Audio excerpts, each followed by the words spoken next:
Alright guys, welcome to our calculation series on chemistry. For those of us writing our O-level post-utme examination, these videos are actually for you. This series is for you. Now in this series we are talking about the calculations in chemistry. I would like you to just take 10 seconds to subscribe to this channel because we're going to break down calculations in chemistry as it pertains to the post-utme examination for national universities in Nigeria and in Africa at large. So we'll be looking at some delicate parts. Or in the previous video, video before this one, we're looking at calculations on water of crystallizations. Calculation on water of crystallization, how to get the number of molecules of water of crystallization in the crystals, okay, especially when the hydrated salt is heated. So I'd like you to watch that video before looking at this one. Now this is a continuation of that video. Now in this video, I'll be looking at actually it's two questions, and one of the questions are calculation on the number of molecules of water of crystallization, or calculations on water of crystallization. Basically that's what we're looking at. Okay, so make sure you enjoy this video. Now on recrystallization of 20 grams of MgSO4 from 41 grams of MgSO4 crystals, this is the crystal MgS4.YH2O. so on recrystallization of 20 grams of MgSO4, so you are crystallizing 20 grams of MgSO4 from 41 years, not from 41 grams of MgSO4 crystals. What is the value of Y? So first, in this question, we have 41 grams of MgSO4 crystals, and the formula is MgSO4.YH2O. So if you, in the previous video, you see when it has water of crystallization like this, when you sort out water of crystallization like this, the salt is said to be hydrated. So these are hydrated salts. So they are crystallizing the anhydrous form from it. So when you eat it or when you crystallize, you got the anhydrous from this and from this crystal. What is the value of the water of crystallization? Remember in our previous video, first we need to get the amount of water lost. So the difference between these two now is water. So and this one was 20 grams and this one was 41 grams. So we need to get the amount of water lost. The amount of water lost in this question, this is the formula we use. It was in the previous video. We said 18N. Okay, where N is the number of mole of water of crystallization. So in this case now, N is Y. 18Y over mass of water lost over equals to the mass of anhydrous salt over the mass of what's it called now? The molar mass of the anhydrous salt over the mass of the anhydrous solid. Okay, quickly. Now, what's the mass of water? Mass of water lost. Mass of water lost in question 1. Mass of water lost in question 1 will be 41 minus 20, which is 21 grams. So I have 21 grams of water lost. Okay, so at the end of the day, I have 18Y over 21 grams of water lost is equal to, now what's the molar mass of the anhydrous salt? MgSO4, the molar mass of MgSO4, where we have Mg, and 4 oxygen. So what will it be? Okay, Mg, the molar mass of Mg is going to be 24 plus sulfur is going to be 32 plus 16. Okay, not just 16.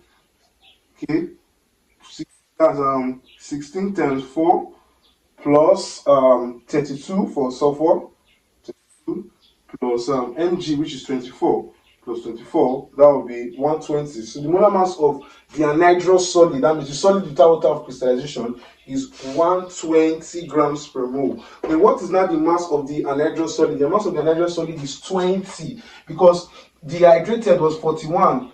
On recrystallization, that means it lost some water and became 20. So the anhydrous is 20. That's the mass, 20. So let's try and get Y. So this cancels this, and this here should give me, I should have, 6, and here I should have 1. So at the end of the day, I'm going to have Y equal to, please watch, I have 6. There's going to be 21 times 6 over 18. So at the end of the day, what do I have? 21 times 6 over 18. So I have 21 times 6 divided by 18. That should be 7. So it means that there are 7 molecules of water of crystallization in this solid. Quite simple, right? Very, very simple. Quite simple. You will expect this kind of questions in your post-utme examination. And make sure as you're watching, you subscribe and you like this video. So question 2.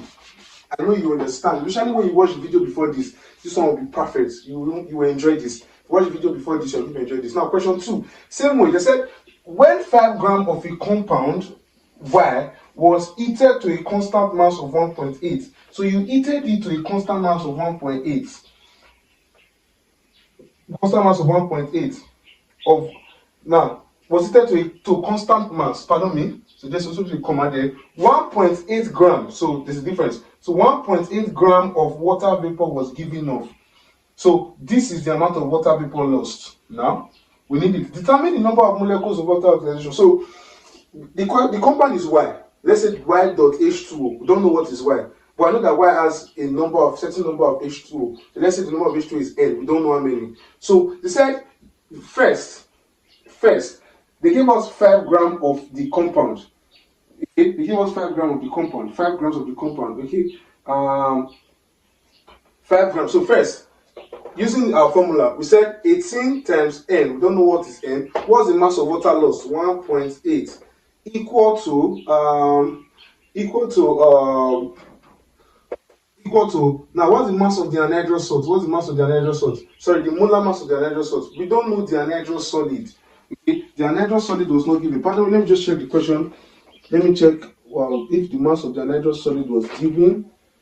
Okay, so pardon me, I didn't write it. They said the molar mass of the anhydrous solid was 160 grams per mole. 160 grams per mole. So I didn't write that. So pardon me. So the molar mass of the anhydrous solid Y is 160. It was given already. And what's the mass of the anhydrous solid? Now, what do you do to get the mass of the anhydrous solid? Remember, this one was the one heated. So this is like the hydrated salt. It was heated to lose water vapor. So it means to get mass of anhydrous. If you watch the last video, I said it is actually the mass of the hydrated salt minus the mass of water loss. So it's going to be 5.0 minus 1.8. That will be the mass of water lost at the end of the day. So what do we have at the end of the day? We're going to have 5 minus 1.8. That should be 3.2. So I have 18n over 1.8 equals to 16. So it equals to 160 over 3.2. So if I make n subject of formula, this is 3.2. If I make n subject of formula, I'll say n is therefore equal to 160 times 1.8 all over 18 times 3.2. So what do I have? I have 160 times 1.8, okay, divided by 18, divided by 3.2. So I have 5. N is equal to 5. So I have 5. So the compound is Y dot 5H2O. I don't know what Y could be. So I have 5 water crystallization. So these questions, expect them in your post-utme examination. So the next series is going to be dropping now. So just follow us on YouTube, subscribe if you are a post-utme student, go to this channel, watch chemistry videos, biology videos, go back in time, watch those videos. They are very helpful to you. And I remain the Analogous. I'll see you in the next video.